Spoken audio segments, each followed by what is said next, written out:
Hello students, સ્વાગત છે આપ સૌનું. આજના લેક્ચરમાં આપણે વાયર અને કેબલના અગત્યના એમસીક્યુ જોઈશું. વાયર અને કેબલના અગત્યના એમસીક્યુ જે આવનારી વાયરમેનની પરીક્ષા માટે ખૂબ જ ઇમ્પોર્ટન્ટ હશે. So let's see. પહેલો ક્વેશ્ચન આપેલું છે અહીંયા. શું કહે છે? બેર કંડક્ટરનો ઉપયોગ ક્યાં થાય છે? તો જો ઓવરહેડ લાઇન ટ્રાન્સમિશન ડિસ્ટ્રીબ્યુશનમાં લાઇન થાય છે.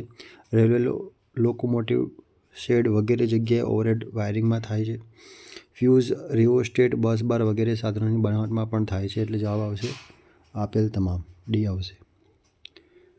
નેક્સ્ટ વાત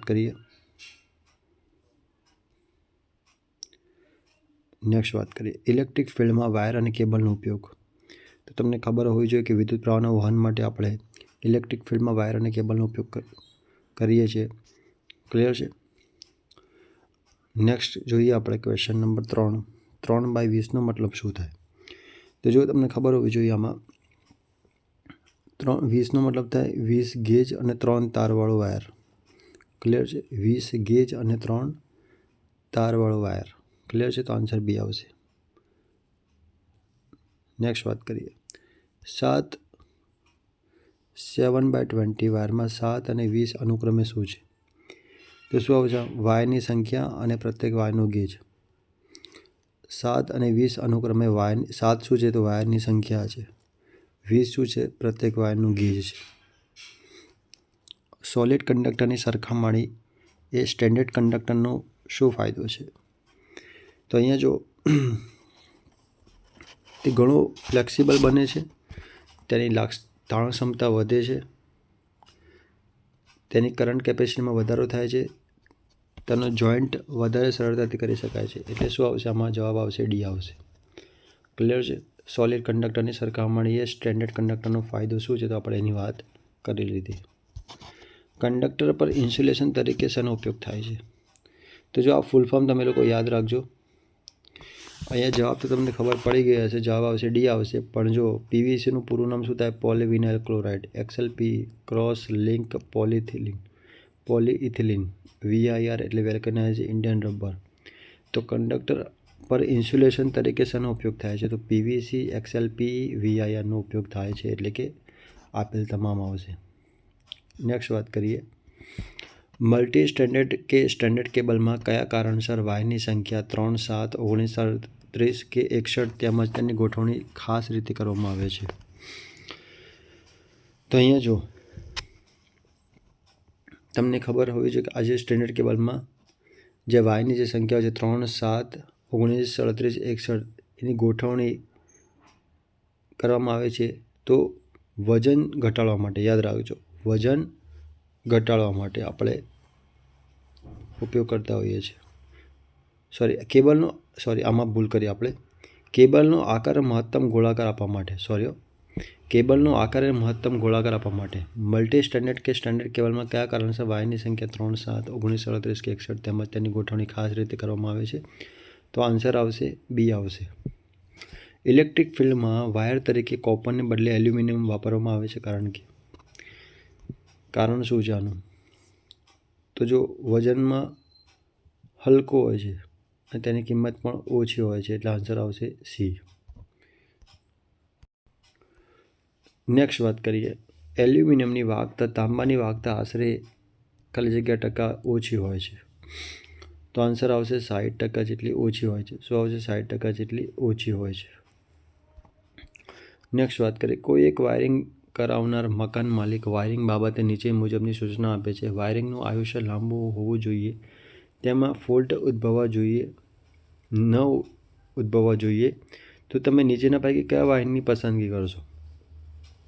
ચલો, તો જુઓ, આપણે મોસ્ટલી જે વાયર જે છે પીવીસી ઇન્સ્યુલેટેડ કોપર વાયરનું આપણે પસંદગી કરતા હોઈએ છીએ. કેમ કે અહીંયા શું કીધું છે? કોઈ એક વાયરિંગ કરાવનાર મકાન માલિક વાયરિંગ બાબતે નીચેની મુજબની સૂચના આપે છે કે વાયરિંગનું આયુષ્ય લાંબુ હોવું જોઈએ, તેમાં ફોલ્ટ ન ઉદ્ભવવું જોઈએ. ક્લિયર છે? તો આપણે આ પીવીસી જે છે, PVC polyvinyl chloride insulated copper વાયરનો ઉપયોગ કરવો જોઈએ. વાયરિંગ કામ માટે વાયરની પસંદગી કરતાં પહેલાં કયા મુદ્દા ધ્યાનમાં લેવા જોઈએ? તો આન્સર આવશે ડી આવશે. આમાં શું આવશે? ડી આવશે. વાયરિંગનો પ્રકાર, વાયરિંગ જે જગ્યાએ ઇન્સ્ટોલ કરવાનું તેનું વાતાવરણ, વાયરિંગનું આયુષ્ય.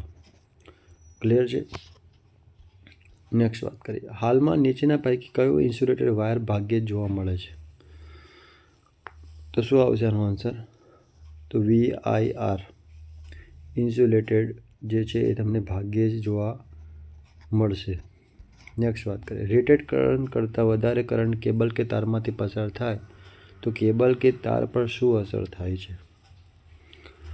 તો અહીંયા જો તારનું ઇન્સ્યુલેશન ગરમ થઈ પીગળે છે ને આગ લાગી શકે છે, તો આન્સર આવશે C આવશે. નેક્સ્ટ વાત કરીએ. ભારતમાં કયા પ્રકારનો વાયર ગેજ વાપરવામાં આવે છે? તો અહીંયા આવશે British standard wire gauge. Standard wire gauge દ્વારા વાયરનું વધારેમાં વધારે કેટલા ગેજ નંબર સુધી ગેજ માપી શકાય? તો અહીંયા યાદ રાખજો શું આવશે? અહીંયા 40. સ્ટાન્ડર્ડ વાયર ગેજ દ્વારા વાયરનું વધારેમાં વધારે કેટલો ગેજ નંબર સુધી ગેજ માપી શકાય? તો આન્સર આવશે 40. કંડક્ટરનો ગેજ નંબર વધતા તેનો વ્યાસ, તો અહીંયા આન્સર આવશે ઘટે છે. શું થાય છે? ઘટે છે. કંડક્ટરનો ગેજ નંબર વધતા તેનો વ્યાસ ઘટે છે. ડોમેસ્ટિક વાયરિંગમાં નીચેના પૈકી કયા સાધનમાં હંમેશા બેર વાયર વપરાય છે? તો શું આવશે આનો આન્સર? રિવાયરેબલ ફ્યુઝ. ડોમેસ્ટિક વાયરિંગમાં કયા સાધનમાં હંમેશા બેર વાયર વપરાય છે? તો રિવાયરેબલ ફ્યુઝ. નેક્સ્ટ વાત કરીએ. કંડક્ટર ઉપર ઇન્સ્યુલેશનના તારની જાડાઈ નીચેના પૈકી શેના પર આધાર રાખે છે? તો યાદ રાખજો આનો આન્સર આવશે ઓપરેટિંગ વોલ્ટેજ. નેક્સ્ટ વાત કરીએ. વાયર કે કેબલની સાઇઝ દર્શાવવાની કઈ પદ્ધતિ છે? તો આન્સર આવશે આનો, તમને ખબર છે, તારની સંખ્યા પર ગેજ નંબર પ્રમાણે, તારની સંખ્યા પર ડાયામીટર પ્રમાણે, ક્રોસ સેક્શનલ એરિયા પ્રમાણે, એટલે આન્સર આવશે D. નેક્સ્ટ વાત કરીએ. પ્રેક્ટિકલ ફિલ્ડમાં મોટા ભાગે વાયરની સાઇઝ દર્શાવવા માટે કઈ જગ્યા પદ્ધતિનો ઉપયોગ થાય છે? તો અહીંયા આવશે ક્રોસ સેક્શનલ એરિયાનો ઉપયોગ થાય છે. ક્લિયર છે? નેક્સ્ટ વાત કરીએ. મલ્ટી સ્ટેન્ડર્ડ કંડક્ટરની સાઇઝ 56/0.3 દર્શાવવામાં આવી છે, તો આ સ્પેસિફિકેશનમાં અપૂર્ણાંકનો ભાજક નીચેના પૈકી શું દર્શાવે છે? ચલો તો યાદ રાખજો આમાં કે પ્રત્યેક કંડક્ટરનો ડાયામીટર mm હોય છે. તો એ શું કહે છે? એક મલ્ટી સ્ટેન્ડર્ડ કંડક્ટરની સાઇઝ 56/0.3 દર્શાવવામાં આવી છે, તો આ સ્પેસિફિકેશનમાં અપૂર્ણાંકનો ભાજક નીચે ભાજક શું દર્શાવે છે? પ્રત્યેક કંડક્ટરનું ડાયામીટર mm હોય છે. 56/0.3 mm વાયર એટલે આશરે કેટલા mm વાયર કહેવાય? ઇમ્પોર્ટન્ટ ક્વેશ્ચન છે. તો આવશે 2.5 mm વાયર કહીશું. ઇન્સ્યુલેટેડ કેબલ કયા સ્ટાન્ડર્ડ કલરમાં ઉપલબ્ધ હોય છે? તો યાદ રાખજો આમાં રેડ, યલો, બ્લુ, બ્લેક અને ગ્રીન. સી આન્સર આવશે. વાયરિંગમાં IE નિયમ અનુસાર ન્યુટ્રલ તાર માટે કયા કલરના વાયરની ભલામણ કરવામાં આવી છે? ચાલો તો આન્સર શું આવશે આનું? બ્લેક. યાદ રાખજો વાયરિંગમાં IE નિયમ અનુસાર ન્યુટ્રલ તાર માટે કયા કલરની વાયરની ભલામણ કરવામાં આવે છે? તો બ્લેક. વાયરિંગમાં IE નિયમ અનુસાર અર્થિંગ તાર માટે કયા કલરના વાયરના ઉપયોગની ભલામણ કરવામાં આવી છે? તો આન્સર આવશે ગ્રીન. શું આવશે આનો આન્સર? ગ્રીન. અર્થિંગ તાર માટે ગ્રીન આવશે, ન્યુટ્રલ માટે બ્લેક આવશે. ચલો. ડોમેસ્ટિક વાયરિંગના સાધારણ નીચે મુજબની કઈ સાઇઝમાં વાયર વાપરવામાં આવે છે? ચલો તો શું આવશે આનો આન્સર? તો આન્સર આવશે 1 mm², 1.5 mm² અને 2.5 mm², 4 mm². એટલે આ સિક્વન્સ તમે યાદ રાખજો. ક્લિયર છે? ડોમેસ્ટિક વાયરિંગ માટે વપરાતા 0.5 mm² થી 6 mm² સુધીની સાઇઝમાં 1100 વોલ્ટેજ ગ્રીડ ધરાવતા કેબલની પ્રત્યેક કોરના ઇન્સ્યુલેશનની જાડાઈ કેટલી હોય છે? શું આવશે આનો આન્સર? તો આન્સર આવશે આનો 0.6 થી 0.8 mm. ક્લિયર છે? નેક્સ્ટ વાત કરીએ, હાલમાં વપરાતી કેબલમાં સ્પેસિફિકેશનમાં એફઆર શબ્દ દર્શાવવામાં એફઆર એટલે શું? તો એફઆર એટલે શું થાય? તો આન્સર આવશે ફ્લેમ રિટર્ડન્ટ. ક્લિયર છે? નેક્સ્ટ વાત કરીએ, ટુ કોર કેબલનો વ્યાપક ઉપયોગ નીચેના કયા કામ માટે કરવામાં આવે છે? તો ચલો આનો આન્સર આવશે સર્વિસ મેન્સ માટે કરવામાં આવે છે. ટુ કોર કેબલનો વ્યાપક ઉપયોગ નીચેના કયા કામ માટે કરવામાં આવે છે? તો સર્વિસ મેન્સ માટે કરવામાં આવે છે. વાયરિંગમાં 3 કોર કેબલનો ઉપયોગ ક્યાં થાય છે? તો આનો આન્સર આવશે, તમને ખબર હોવી જોઈએ, ફેઝ ન્યુટ્રલ અર્થવાયર તરીકે ને 3 ફેઝ પાવર વાયરિંગ માટે, એટલે કે આન્સર આવશે આનો સી આવશે. XLPE એ કયા પ્રકારનો ખાલી જગ્યા પ્રકારનો છે? શું આવશે આમાં? કેબલ. ડોમેસ્ટિક વાયરિંગમાં અર્થવાયર તરીકે ખાલી જગ્યા કોપર વાયર વાપરવામાં આવે છે. ખાલી જગ્યાનો કોપર વાયર વાપરવામાં આવે છે. કેટલા ગેજ? કેટલા ગેજનો? સ્ટાન્ડર્ડ વાયર ગેજ કેટલા? તો આમાં આન્સર આવશે 14 standard wire gauge. Fuse wire તરીકે મિશ્ર ધાતુનો કેમ ઉપયોગ કરવામાં આવે છે? તો યાદ રાખજો, ગલનબિંદુ નીચા અને કન્ડક્ટિવિટી સારી હોય છે, એટલા માટે આપણે એનો ઉપયોગ કરીએ છીએ.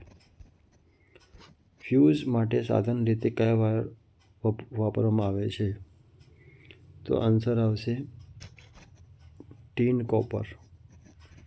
ક્લિયર છે? કયું? ટીન કોપર વાપરવામાં આવે છે. 5 એમ્પિયર ફ્યુઝ રેટિંગ માટે કેટલા ગેજનો ટીન્ડ કોપર વાયર વાપરવો જોઈએ? તો આન્સર આવશે આમાં બી આવશે 35 સ્ટાન્ડર્ડ વાયર ગેજ. ક્લિયર છે? નેક્સ્ટ વાત કરીએ, જો સિંગલ તારને 2 કે તેના કરતાં વધારે સંખ્યામાં પેરેલલમાં રાખવામાં આવે તો પેરેલલમાં રાખેલા તારના કરંટ રેટિંગના સરવાળા કરતાં ફ્યુઝનું રેટિંગ ખાલી જગ્યા છે. તો આમાં તમે જુઓ શું થશે. આમાં જો સિંગલ તારને 2 કે તેના કરતાં વધારે સંખ્યામાં પેરેલલ રાખવામાં આવે તો પેરેલલમાં રાખેલા તારના કરંટ રેટિંગવાળા સરવાળા કરતાં ફ્યુઝ રેટિંગ શું થશે? આમાં ઘટશે. ક્લિયર છે? ફ્યુઝ વાયરનું પેરેલલ ફેક્ટર આશરે કેટલું લેવામાં આવે છે? તો આન્સર આવશે અહીંયા 0.7 થી 0.8. ચાલો, 15 ગેજના ટીન વાયરનું કરંટ રેટિંગ 5 એમ્પિયર છે. જો આ જ ગેજના 3 વાયરને પેરેલલમાં જોડી ફ્યુઝમાં જોડવામાં આવે તો ફ્યુઝ વાયરનું રેટિંગ કેટલું થાય? તો આન્સર આવશે આનો 12 એમ્પિયર. કેટલું થશે? 12 એમ્પિયર. ક્લિયર છે? તો આપણે આ ટોટલ 38 ક્વેશ્ચન જોયા. કમેન્ટ કરજો, એટલે કે આપણે નેક્સ્ટ લેક્ચરમાં બીજા ક્વેશ્ચન પણ ડિસ્કસ કરીશું. ક્લિયર છે? જય હિન્દ.